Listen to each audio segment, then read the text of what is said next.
Hi, I'm Paige and this is Priority Properties Unlocked. I've started this show because I'm really passionate about helping people build their financial literacy and tap into the property market. So everyone knows about the iconic blue Merlo coffee brand. We're here today with Nicole, who's the Chief Marketing Officer for Merlo. Thanks for being here, Nicole. Thank you for having me.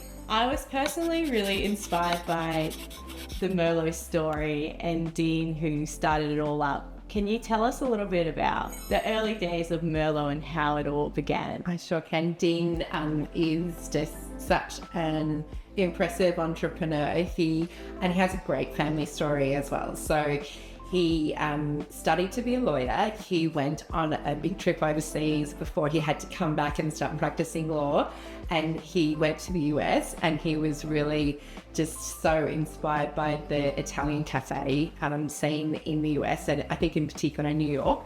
And so when he came back, he had the unfortunate news for his parents that he wasn't going to study law, that he was going to set up his own bar Merlo at the top of Queen Street. So it all started in 1992, and more than 30 years later, he has, with his partner James Wilkinson, has more than 17 stores, still growing, flagship stores. We're about to open a new one. Wow. He has more than 1,500 cafes pouring Merlo. They're one of the largest privately owned roasters in Australia. So they do 1.3 million tonnes of coffee a year.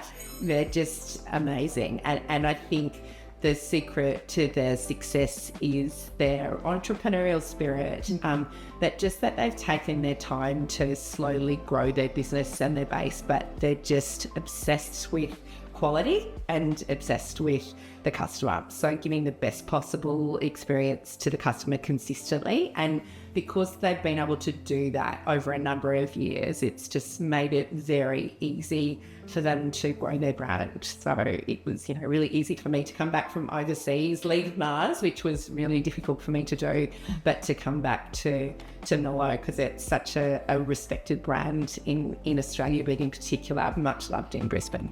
Yeah, amazing.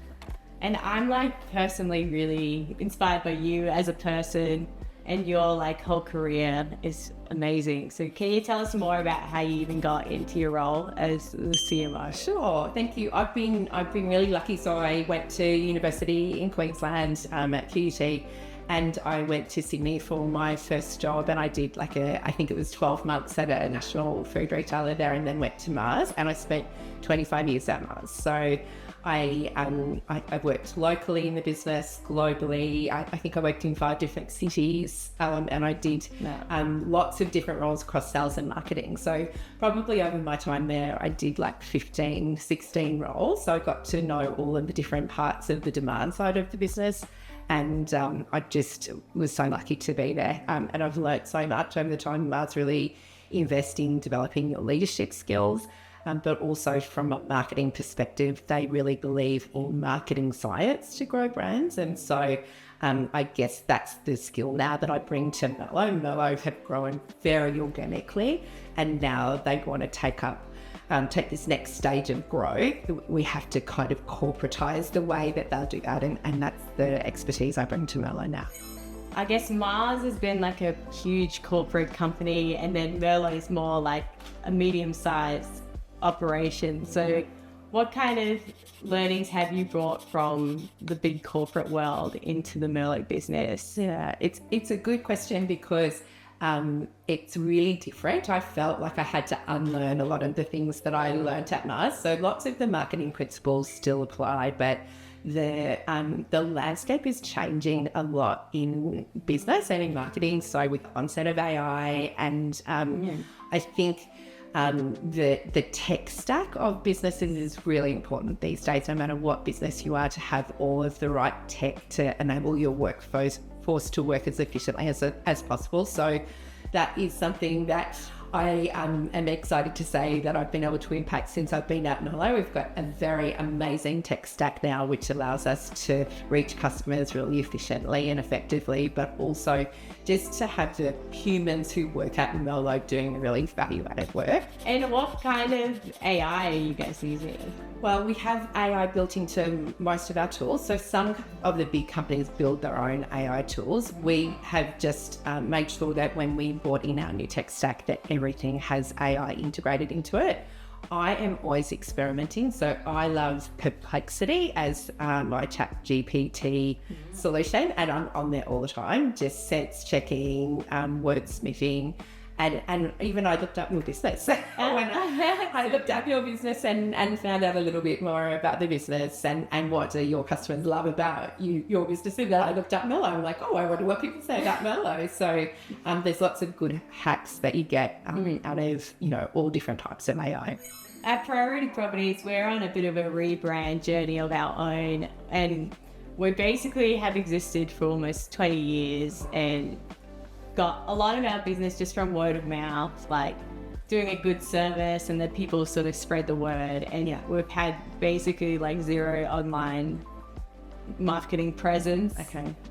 Since it's like, this is your bread and butter, what's the best advice you could give to a company that's starting out and with their marketing journey online?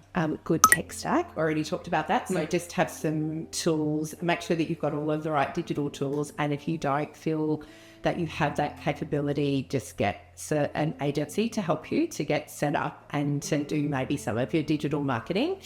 Word of mouth and organically growing a business is the best way to grow the business. And I have done lots of behavioural science, which I love. And so there's a behavioural science principle called social proofing. So that's exactly what word of mouth is all about. So one of the best things you can do as you start to market online is to bring that word of mouth and your customer testimonial into your toolkit. So making sure that everyone is well aware of what the pain points are in the business and how you deliver a seamless experience and how you have consistently done that over a number of years. So if you've got stories that you can tell of clients that you've been working with for 10 years, what do they love about working with you? And I did look that up and I do see that clients love working with you. So it's making sure that that information is available to someone that might be seeking your service, but also building those business advocates that actually then will do your job for you, and you can get them to do that digitally. So even this tool of having a chat with someone is a way of kind of opening up your network and bringing new people into your network. You could be doing this with your customers as ads as well. I think that form of advertising digitally is really successful, especially as you push out into the social channels. You could do some fun TikToks. With your customers as you sell a house. But that's the kind of thing that I think I would encourage you to do as a first step. Yeah, amazing. So what mistakes do you usually see businesses make with their marketing as they're sort of first starting up? I think one of the most important things you can do as a new business starting up is to know what your value prop is and to make sure that you do that really well and to make sure you do that better than your competitors. So once you know your customers, you know who they are and what they want, then you can start to grow your brand. And then the choice that you have is when you've grown your brand really well in that vertical, right, you can go to a new market, or you can kind of broaden your services that you offer. And I would say, I think often people do both of those too quickly. I think it's really important to take some time to build your expertise and build your base and make sure your value prop is as good as it can be and that it's better than the competitor and differentiated. And then I think it's often easier to extend a service in your own market where your base of your office is versus actually going to new markets. But it depends on your business model. So I think people do that too quickly. I think it's really important to just take a little bit of time to make sure you've got the best possible solution and then slowly scale your business up. And that's what you hear of growing pains and people just expanding too quickly, and then, they're selling those stores as quickly as they set them up. So and best to avoid that. Definitely. You said before about how, like, you're very focused on quality. Did you have any problems at Merlo, like, when you were expanding? Because you have so many shops and different roasting houses. One of the biggest challenges that we have as you scale up is maintaining the quality. So we can much more easily control the quality in our flagship stores. And so we have baristas training for up to 2 years before they're allowed on the machine by themselves. And it's quite fascinating. If we go to conferences, nobody is allowed to operate a machine with Merlo unless they're barista trained. So we won't just give our beans to people and let them pour a Merlo, because a lot of the quality sits in the way that the machine is set up and the way that the coffee is made as well. So we have an extensive training program for the 1,500 cafes that we have using Merlo beans. We have really high standards. And we can offer that training, but we can't force people to have that training. But, you know, it's in our best interest to have them as well trained as often as we can to make sure that they're pouring the best quality coffee. And if you do Google Merlo, one of the things that I saw on ChatGPT this morning was Merlo offer a great experience in their flagship stores, but sometimes you do see complaints outside of the flagship stores. There is sometimes a little bit of a variance in the delivery of the product, and you know that is what you have to live with. That's your scaled brand up, but you do your best, I think, to deliver a quality experience all the way through the process. And then also where you find that there isn't quality, you get onto it quickly. You move quickly, work out how to make sure that you fix that quality issue. Yeah, I guess that's the beautiful thing of like technology can let you know when you are having a quality problem. Yes. And then you can act quickly because you know about it. Yeah. And I think be really transparent. Like if you've had an issue, just say, hey, we've realised we had this issue. We're onto it. We're fixing it. We want to give you the best quality experience. And you know, that's the way we have a Voice of Consumer program. And we get lots of beautiful feedback. And sometimes we get feedback on experiences that weren't optimum, but we always make sure we reach out and try to rectify what has happened, because we all do make mistakes. And as much as we can, we try to save that relationship and make sure they leave feeling better. I think it's all about the recovery in a situation like that. Yeah, and I think people really care about transparency and whether they can trust the brand as well. How can brands stay competitive in these hard markets, especially with inflation and everything that's going on in the economy? How does Merlo stay resilient, and what could other brands learn from them? I think the coffee industry is in crisis at the moment. I don't know if you know much about that, but green beans are more expensive than they've ever been before. Wow. And the Australian market is impacted significantly. So cafes will actually go out of business, and many roasters will. So it's really a tough time, but through tough times come innovation, right? So when you really need to, when you've really got a challenge in the business, or where a competitor is hitting you really hard, that's when you need to be innovative to survive. So I think as long as you can make sure you're always innovating, experimenting, learning, and you've always got a contingency plan, a plan A, a plan B.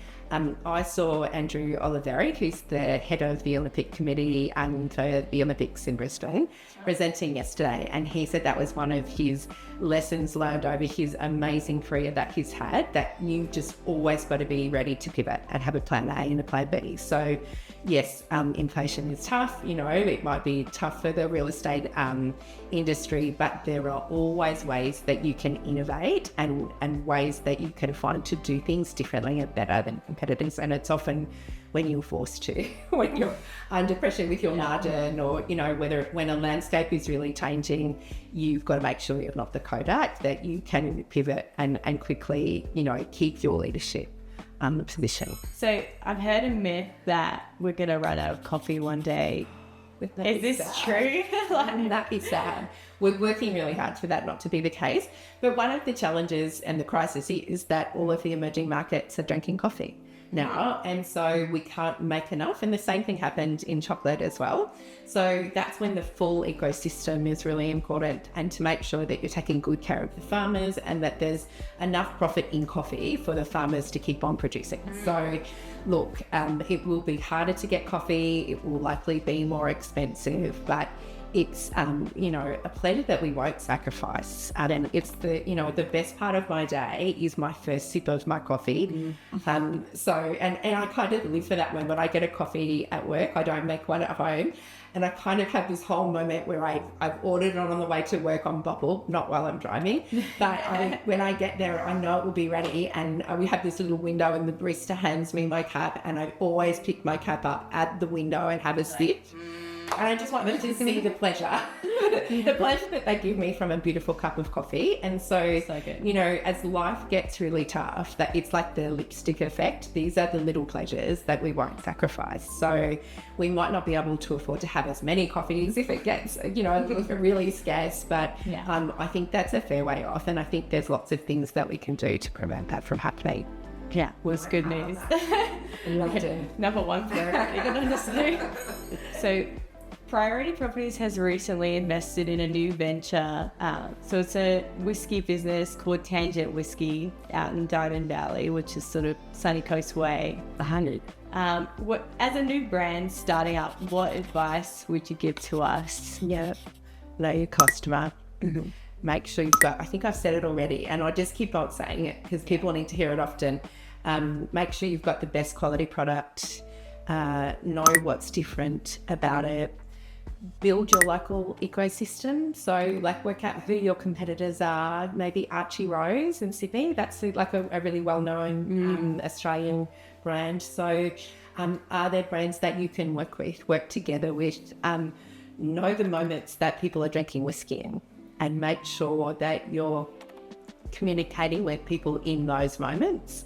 So your marketing actually, if you do it really well and in a human way and in a way that really amplifies the moment, can do all of the work for you. Because once you've worked out the best quality whiskey that you can make and know who your target customer is, you have to tell them all about it, and you have to find ways to tell people about it, and having marketing that is human and that gets that cut through really is then what makes the difference. But then being available, focusing on the distribution, making sure you're in the places that your target consumer would be shopping, making sure you're good value, so not cheap, but for the quality of product that you've made, that you're at the right price point. But also when you're a new brand, sampling is so important. So if you have a really beautiful product, the best thing that you can do is get it in the mouths of your consumers. So I think for a small brand like that in the sunny coast, did you say, an influencer strategy would be really helpful as well. But maybe micro influencers, just a whole lot of little influencers. And then I guess also back to social proof and customer testimonials as you build your base. Have people talking about your product, have your supply chain, people who are selling your product proud to have you in their stores. And that's why we always talk about people are proudly pouring Merlo, because they are proud to pour Merlo, and we want them to feel that way about having our beans in their business. So you want people to want to sell your product. That's a great problem to have. We have too many cafes that want to sell Merlo, and we can't have cafes next to each other serving Merlo. So we have to be really selective also about making sure we're putting our products in a place that will deliver the quality that we would like consumers to have. And the same would go for your whiskey. Has it got a brand name yet? Tangent. Okay, love it. So my brother, he works in the brewing industry, and he's been involved in a project. I won't say what it was, but basically they had done the fit out. They got the DA approval, so they spent a lot of money making this brewery, and then they didn't own the land, so they ended up having to shut it down because the rent went up to a point where they weren't profitable. With your business, you do own a lot of your areas that you roast beans in and your cafes. Was it always that way, or did you start off renting, and how did you sort of go about that problem? Yeah, good question. So Dean and James tend to be a bit private about this, but any small business starts off rental, right? That rarely could you afford to buy your own business, and so you start off renting. And when you're prepared, ready to scale, I think that's when you need to invest in your real estate. We have had some challenging experiences where we come up to end of lease and the expectations on a refit or a refurb are just exorbitant and take all of the ROI out of the business model. So we like to avoid that as often as we can. So James and Dean do own a lot of the land that we're on, but we can't always own all of the land for all of the cafes that we have. So we make the decision based on that. Where we can own, we much prefer to own and refurb and refit and control that. And you can see the freedom that it gives you. Our Bowen Hills site started off as a roaster. It was our head office. It then became a cafe, and it then became our bakery as well. So it gives you a lot of flexibility, but when the business model is right. One of the really important metrics, I think, for businesses as they scale and invest in property is return on assets. And so the Mars family, that was one of our key metrics for a very long time. They've grown their business, is still privately owned. It's like worth $133 billion estimated to be, like crazy. And one of the metrics that we reported on every year was their return on assets. And they would always own their factories. So we have our factories based in all of these places, and we didn't really want to be based because they're in the country or, in a land that was more cost effective, but it really worked for their business models. So I think that's a really important part of the business strategy at the right time of your growth. Yeah, and I think it's important, like what you touched on with, like, it depends what it is you're doing in that building, because maybe like a cafe, could be rented, but maybe a roasting facility with all specialist equipment and a brewery that's like a big, industrial fit out is higher risk because, you can't just easily move that into a new building without doing a whole new build. So, it's sort of like you got to discern like what you're doing in a business, and if it's just office space, then maybe you don't need to own it all. Yeah, and you've got to sweat your assets, right? So you've got to be getting efficiency out of them. And if you're not, sometimes it is worth renting an office space. Maybe you own a lot of your, as you say, where you're making, and maybe you own some of your cafes and it's not viable to own your office. And in fact, that's what Mars used to do a lot as well. So they would have offices in the city, but they wouldn't own those. They would lease those. So you just work what's right for the business model. How has agility working in like a smaller business, like, well, not smaller, medium-sized business, like compared to what I was doing. Smaller than Mars. How has that sort of helped you with, doing the new bakery? Immensely. So my last job at Mars was the global agile innovation director. So I built the whole agile innovation incubator for with a team of people, and we were focused on building the innovation 5 to 10 years out, the pipeline of innovation. So I learned a lot, and what we learned as a company is the capabilities and the skills that we built with that community of 200 were important for the rest of the organisation. So we rolled out across Mars globally the mindset and behaviour shifts that are necessary to work in an agile way. So agile initially was very much in the domain of IT and the way that you worked in an IT department.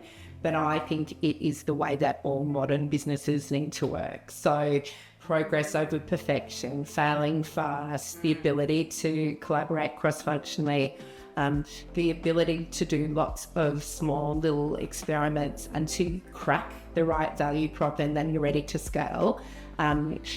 That's the way that we all need to work at the moment. Things can change so quickly, tech, AI. If you shift to online, right, and then the algorithm changes online and you just cracked it, then you need to quickly pivot and work out how do you win the algorithm now? Or we've all been very focused on winning search. Now we have to win the AI algorithm because AI is sitting up at the top of Google. So as long as you are prepared and you kind of stay on the frontier of the capabilities you need to build, then you will continue to be successful. But that's kind of the essence of agile, isn't it? Just small kind of optimizations, increments, pivots to stay relevant. And, you know, if you even think about your personal brand and your career, that's what you have to do as you age to stay relevant. You have to keep on building your capabilities and be showing up in a way that is relevant to the current climate. So it's kind of, it becomes part of your DNA, I think, and it's what sets you apart from the rest. So incredibly important. What the guys did with the bakery, mind blowing to me. So as the CMO, I joined Merlo, and I'm going to be the CMO of a coffee company. And 2 months in, they said, we've been talking about building a bakery for like a couple of years now, and we're like, we've got to the tipping point. Now is the time to build a bakery. And I'm like, so would I market the bakery? And they're like, yeah. So next minute, like all of this kit starts arriving from overseas for the bakery. We're building a bakery. We're partnering with the amazing chef Shannon Cowan.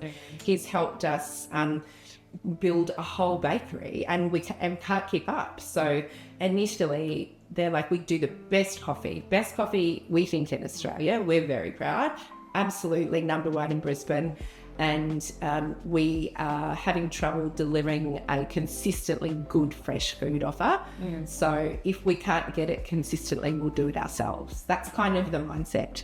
So they are doing it themselves. So it's a B2B business. It's had a tremendous impact on our Bowen site. So our Bowen site is full and buzzing. We now sell a full bakery range. We're about to go into pies and sausage rolls.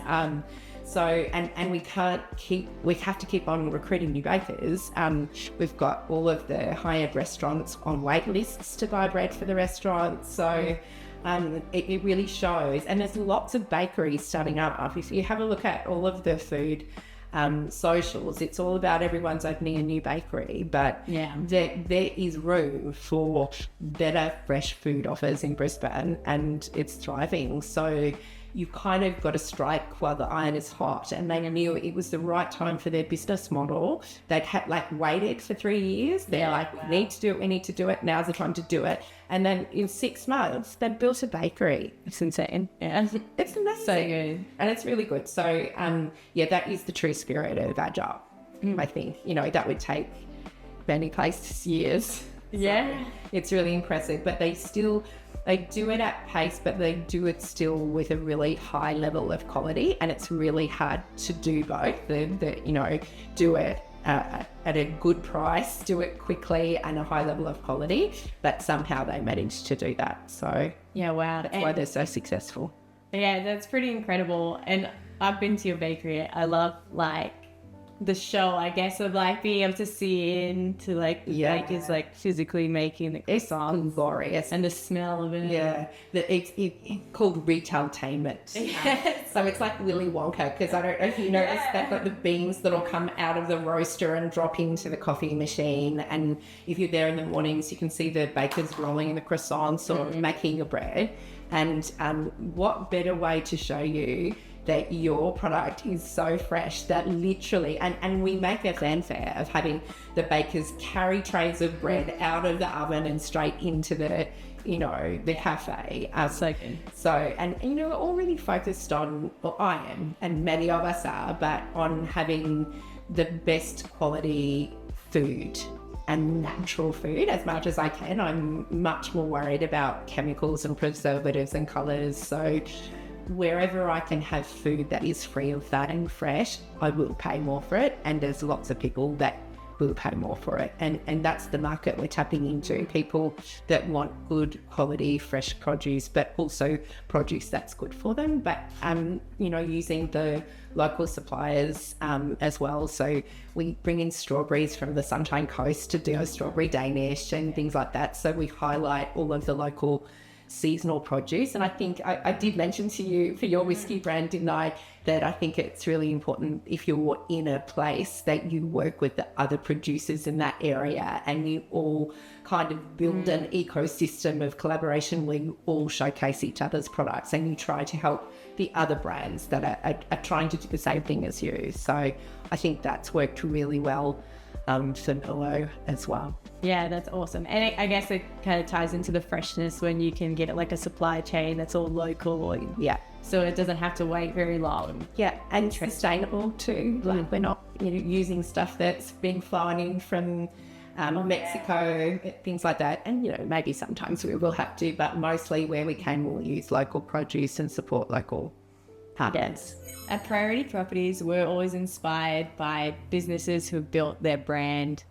And we have a lot of clients as well who are business owners. So I'm sure that this talk has been very insightful for everybody. Thanks, Nicole, for sharing your experiences. I learned a lot. So I really appreciate you taking the time to be here today. My pleasure. Thank you for having me. Thanks for watching. Stay tuned for the next episode of Priority Properties Unlocked.